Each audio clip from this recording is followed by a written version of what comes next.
Hey, and welcome back to Pete's Classic Cycle. Pete here, and today we're working on Gold Member. A little last minute upgrade. I decided to swap the original points to more modern digital ignition. The unit I decided to go with was the Accent ignition ordered from Z Power out of the UK. I've played with one of these before on the old KV400 triple mini bike that I had. I remember it being pretty simple to use, although I didn't do the installation myself. So I'm gonna go ahead and start to finish the installation on this 72 S2. I'll take you through it step by step. I've never done this before, so bear with me, and let's make it happen. So just to show you guys what this kit comes with, there's obviously the ignition unit itself. There's the rotor, the trigger, and all the electrical connections and hardware required to mount this. Now, following the instructions provided by Accent, I'm going to go through this step by step just to make it simple. First up is disconnect the battery, which is already done. The next step is to disassemble the alternator, remove the breaker contacts and capacitors, mark cables with right, left, and center. So let's go ahead and do all of that now.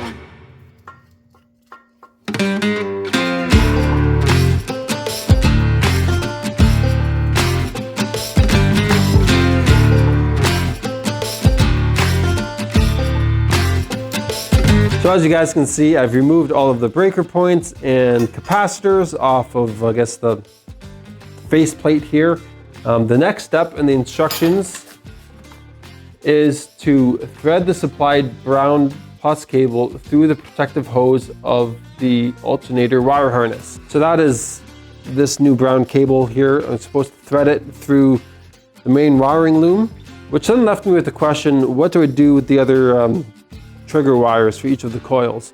Obviously, they're made long enough where if I wanted to create my own harness, I'm able to do so. But looking at the hardware provided and reading down the instructions, I believe I'm actually supposed to add bullet connections. Oops, sorry about that. I'm actually supposed to add bullet connections coming out of the faceplate here to connect to the plate. So I'm gonna have to trim all of these short. Hopefully I've got enough wire left after the previous owner did some soldering. Yeah, we'll go from there. I'm gonna remove this whole assembly so to make it easier to thread this cable through. Anytime I'm threading cables through harness, I like to coat them in dielectric grease. It just helps them slide a little bit easier.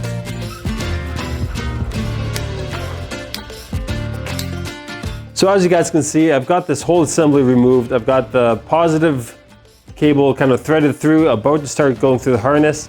I'm not going to show you that step by step because, to be perfectly honest, it's probably going to involve a lot of cursing, and I don't want to share that on YouTube. But one thing I do recommend is I bolted the new ignition to the faceplate, and then I just put this cover back on just to kind of protect it. So as I'm threading this through, jostling it around, it's not going to get beat up at all. Wish me luck. I'll be back in a few minutes, hopefully with the power cable threaded through the harness and my sanity still intact. A few moments later. Well, I got it, and I didn't actually swear once, believe it or not, and I still got my sanity. It was a little tricky, you know, these old harness casings here can get pretty brittle and stiff, so I actually ended up threading a coat hanger down here and fishing it through that way. It wasn't the easiest thing in the world, but I got it done. So next up on the instruction sheet is to remove the rotor here and then install the rotor that they have provided. And then it says mount the aluminum sleeve with the thicker end to the engine.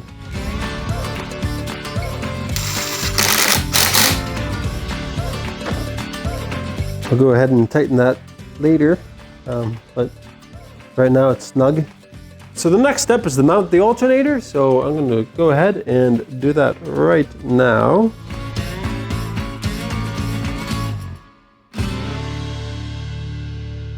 One thing you'll notice is I already went ahead and added all the female bullet connectors to all the coil wires. I just found it was easier to do that while this unit was off the bike, so that's why I didn't show it, but very simple, doesn't take much explanation.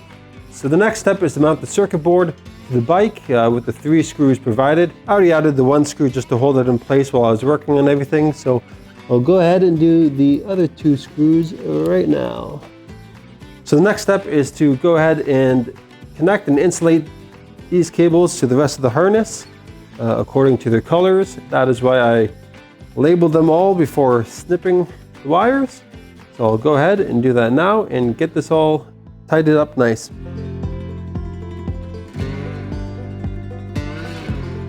Next up, you're supposed to connect the new brown positive cable under the right side cover with the brown cable from the brake switch. This is the brake switch connection here.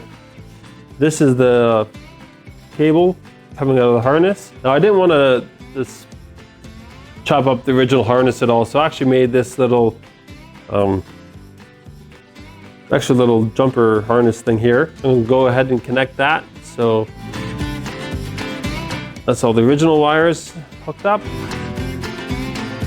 And then the new one is in like so. Now with that done, the next step is to reconnect the battery. And the final step of installation is to place the thick aluminum disc with the magnets facing the engine. And just like that, the installation is finished. Next up, I'll be doing the timing, so let's move forward with that. So to set the timing, I'm simply going to be reading exactly off of the instructions so there's no confusion. So to start, it says turn the engine to the left on the ignition mark, anti-clockwise rotation of the engine. So what they're referring to is in this little viewport here, you can see this notch.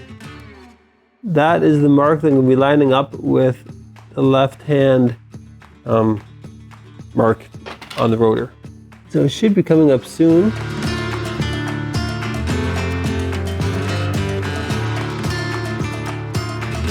Perfect. Now that is lined up, as you can see right there.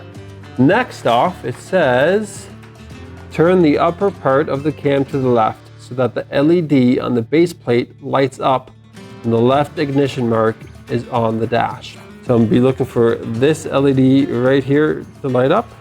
I'm just going to rotate the cam. And there it is. You see that light is lit up. Next up, it says tighten the upper part of the cam with the Allen screws, start engine, and flash off ignition. Execute fine adjustment by turning the base plate. There are two set screws on this.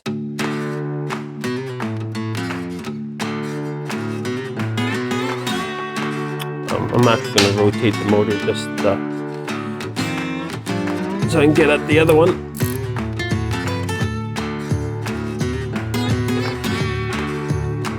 All right, so everything is tightened up, connected, buttoned down. So let's just check it to see if the light comes on when the left timing mark passes by the notch. So let's see, shall we? It goes to the center line there, center cylinder. Next up will be the left. So nice and slow. Just like that. Perfect. So let's check the spark. It's actually midnight here, so I'm not going to be firing up the bike. Alrighty, now to check for spark. Holy moly. Crazy, I've never had spark this good before on this bike. Absolutely amazing. Love it. Love it, love it, love it, love it, love it. So the new accent ignition is now installed and looking awesome. I've got the timing set based on the instructions. So I'm gonna slap this thing together, take it outside, and see if I notice any improvement. I know with the original points, I was having a lot of issues with the cylinders kind of starting intermittently. I think it was the left cylinder. It usually take about a minute from the bike warming up before it started firing, and that could be all sorts of different issues. But like I said, I was kind of sick of dealing with that. Wanted something just reliable where I could get on, kick the bike and go. So let's see if this works. I'm really, really excited about this unit.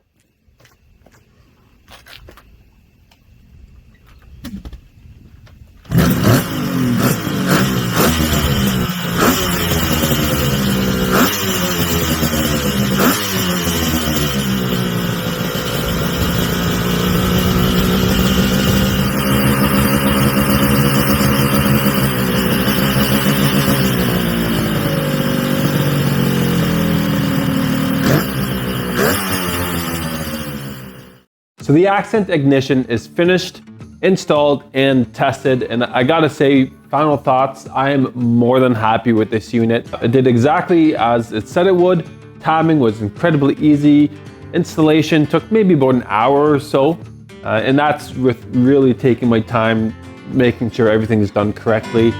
So yeah, I'm really happy. As you saw in the video of the bike running, we're still dealing with some tuning issues with the carburetors, which I'll address in the next video. But as far as spark and delivering power to the motor, perfect. I absolutely love it.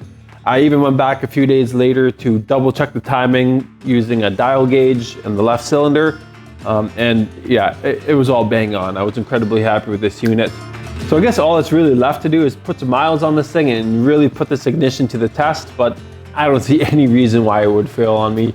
I'm more than happy with this unit. There's plenty of these out there that are tested and proven. So I'm really excited to have the accent ignition on this thing and get rid of those old pesky points. Thanks again for tuning in, guys. Please like, share, and subscribe. That really helps me out and keeps you up to date on cool tech tips, history, and motorcycle restorations.